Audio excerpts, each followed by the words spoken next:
شروع اللہ کے نام سے جو بڑا مہربان نہایت رحم والا ہے۔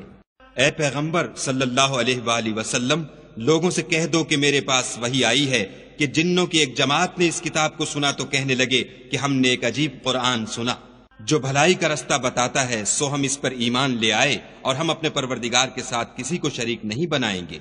اور یہ کہ ہمارے پروردگار کی عظمت شان بہت بڑی ہے، وہ نہ بیوی رکھتا ہے نہ اولاد، اور یہ کہ ہم میں سے بعض بے وقوف خدا کے بارے میں جھوٹ افطرا کرتا ہے، اور ہمارا یہ خیال تھا کہ انسان اور جن خدا کی نسبت جھوٹ نہیں بولتے، اور یہ کہ بعض بنی آدم بعض جنات کی پناہ پکڑا کرتے تھے، اس سے ان کی سرکشی اور بڑھ گئی تھی، اور یہ کہ ان کا بھی یہی اعتقاد تھا جس طرح تمہارا تھا کہ خدا کسی کو نہیں جلائے گا، اور یہ کہ ہم نے آسمان کو ٹٹولا تو اس کو مضبوط چوکیداروں اور انگاروں سے بھرا ہوا پایا، اور یہ کہ پہلے ہم وہاں بہت سے مقامات میں خبریں سننے کے لیے بیٹھا کرتے تھے، اب کوئی سننا چاہے تو اپنے لیے انگارہ تیار پائے، اور یہ کہ ہمیں معلوم نہیں کہ اس سے اہل زمین کے حق میں برائی مقصود ہے یا ان کے پروردگار نے ان کی بھلائی کا ارادہ فرمایا ہے، اور یہ کہ ہم میں کوئی نیک ہیں اور کوئی اور طرح کے، ہمارے کئی طرح کے مذہب ہیں، اور یہ کہ ہم نے یقین کر لیا ہے کہ ہم زمین میں خواہ کہیں ہوں خدا کو ہرا نہیں سکتے اور نہ بھاگ کر اس کو تھکا سکتے، اور جب ہم نے ہدایت کی کتاب سنی اس پر ایمان لے آئے، تو جو شخص اپنے پروردگار پر ایمان لاتا ہے اس کو نہ نقصان کا خوف ہے نہ ظلم کا،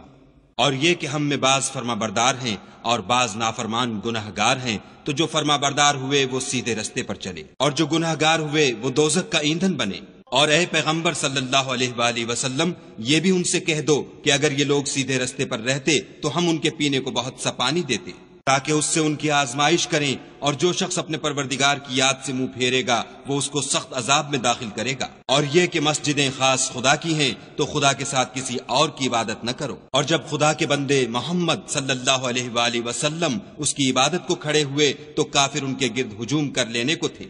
کہہ دو کہ میں تو اپنے پروردگار ہی کی عبادت کرتا ہوں اور کسی کو اس کا شریک نہیں بناتا، یہ بھی کہہ دو کہ میں تمہارے حق میں نقصان اور نفع کا کچھ اختیار نہیں رکھتا،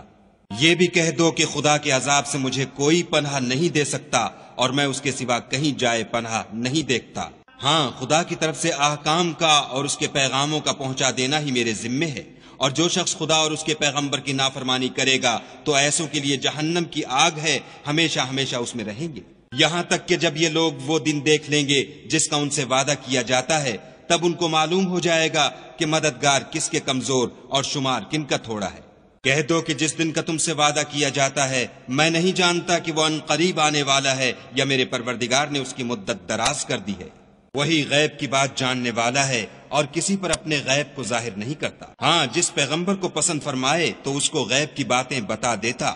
اور اس کے آگے اور پیچھے نگہبان مقرر کر دیتا ہے تاکہ معلوم فرمائے کہ انہوں نے اپنے پروردگار کے پیغام پہنچا دیے ہیں، اور یوں تو اس نے ان کی سب چیزوں کو ہر طرف سے قابو کر رکھا ہے اور ایک ایک چیز گن رکھی ہے۔